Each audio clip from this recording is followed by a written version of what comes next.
Hi, this is Ted. Today I'm going to be talking about prophecy, both good and bad, at least as I see it, as I have experienced it, and working through 1 Corinthians 14 and looking through the eyes of 1 Corinthians 14.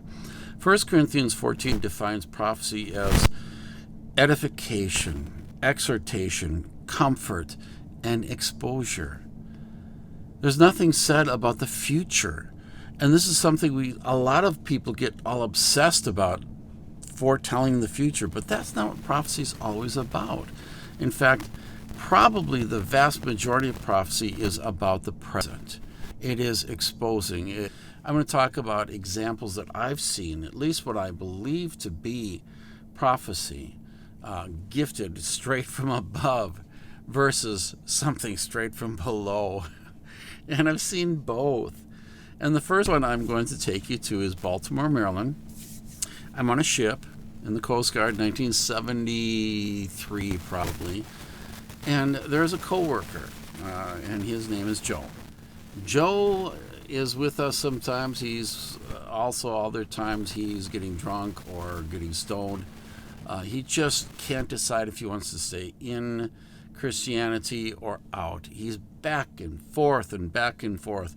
Christians talk to him, but nothing seems to get through. He'll say, oh yeah, I get it, yeah, I'll do it. He wants to be a Christian, but he just also wants the other side.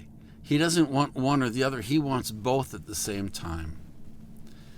And everybody's given up on him, including me. We just, okay, let him do his thing. And one night I feel very strongly impelled to bring him along with me to a Bible study. I don't know if it was a Bible study, it's just a prayer group.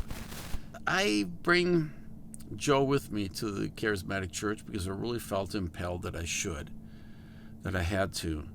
And so I did. And he spoke for 45 minutes in my car. In fact, I couldn't get out of the car when we got there for a long while because Joe just had to talk and tell me all about his conclusions. What he said is basically, I'm not going to be a strong Christian. I'm going to be right in the middle. And he gave me a few other examples of what he wants to do. He wants to find the perfect wife. And I don't remember anything else that he spoke about.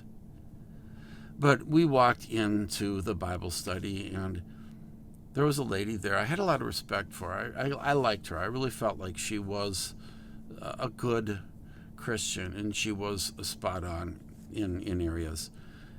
At least the little that I knew of her.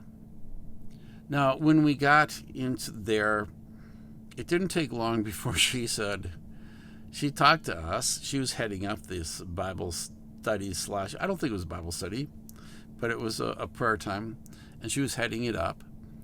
And she said, well, in a nutshell, she covered everything Joe said in the car. Everything. She didn't miss a point. And at the very end, she said, the book of Revelation says, Jesus says, I would rather you be hot or cold, but if you be lukewarm, I will spit you out of my mouth. Now, a real quick side. This is in Laodicea. It's Jesus talking to the church of Laodicea. And in Laodicea, they had two rivers coming down, combining into one. The one river was cold. The other one was hot. That hot springs was where everybody went up to bathe and to just hang out. It's kind of like a sauna. And the cold one they could drink from.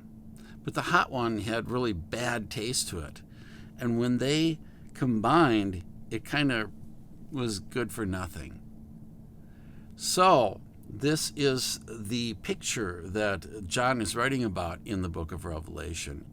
I would rather you be hot or cold, but if you're lukewarm, I will spit you out of my mouth. And that's Jesus talking to the church. Well, Joe hears this and he bows his head down and he says, I'm lukewarm.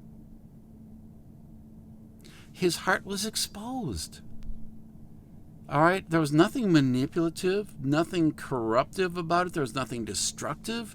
It wasn't controlling. It wasn't bad. It was just exposing him for who he and what he was. He was lukewarm. He just admitted that to me. Joe was moving on to another ship days after this event. So I don't know whatever happened to Joe. Did he continue in the faith? I don't know. Reflecting on this many years later, I realized I think the lady intended that whole message to be for me. Why? Because she hung out with a woman in that church who I had a hard time with.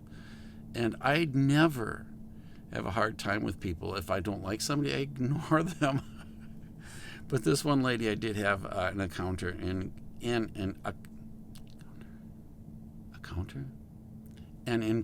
with her.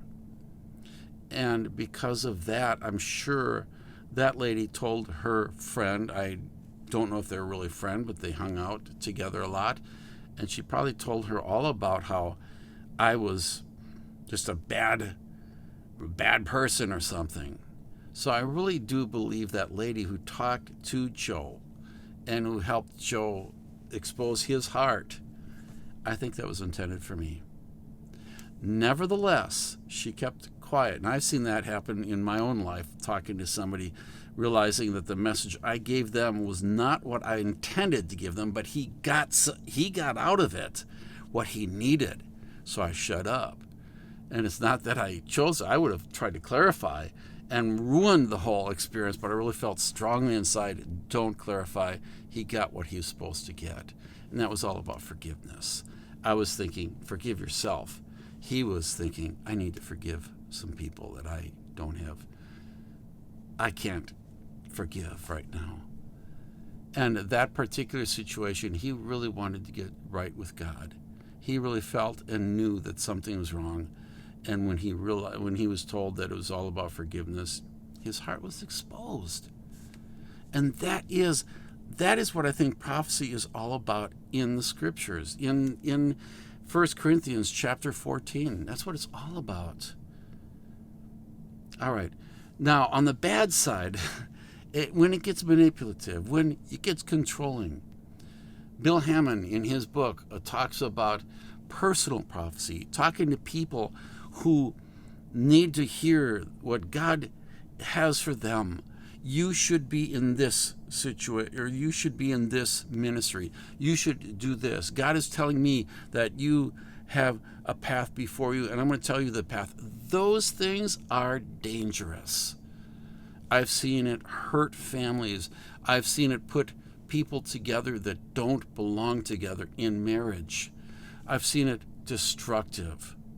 Not only in the form of prophecy, but also in the form of discipleship. When you have leaders, when you have shepherds telling people what to do, and they follow, believing that this comes from God, that God has this authority thing of him speaking to a shepherd, and then you are the sheep, you are the person underneath, the discipled, and you should always listen and obey the prophet. Always listen to the prophet. These things are destructive. These things are bad. And I warn you strongly, avoid that kind of stuff. Now, having said that, I'm also going to say that there are moments when that discipler or that prophet might actually give you a good piece of advice. Why? Because what they're giving you is really coming from their heart. It's not coming from God. The vast majority of times. And when they're giving you something from the heart, it could be that they are spot on. They know exactly what you really, really do need. And might tell you, but I would really prefer to say, wouldn't you rather think, because you are ultimately the one responsible for where you go in your faith and what you do in your faith. Don't be looking to prophets. Don't be looking to people telling you what to do, submitting yourself to some kind of discipleship program where you give over your ability to choose to somebody else. That is wrong. People can give you advice. Good. But ultimately, you will be responsible. Everybody will be responsible for their own faith in the end. I can't on Judgment Day say, but I did everything as my counselor, or as my discipler, or as my shepherd had told me. Because ultimately, I will be responsible for what I do. So, if you're in some kind of discipleship program, if you're in some kind of under some prophetic ministry, apostolic ministry, or whatever, I would strongly, strongly suggest when they give you stuff, be careful. If it's wise advice, take it as advice. Don't take it as a commandment from the Lord. I don't care what they say. I don't care how they like to flower what they're saying. Stay away from just obeying what somebody else is telling you to do. This is Ted. You all have a good day. You all have a good day.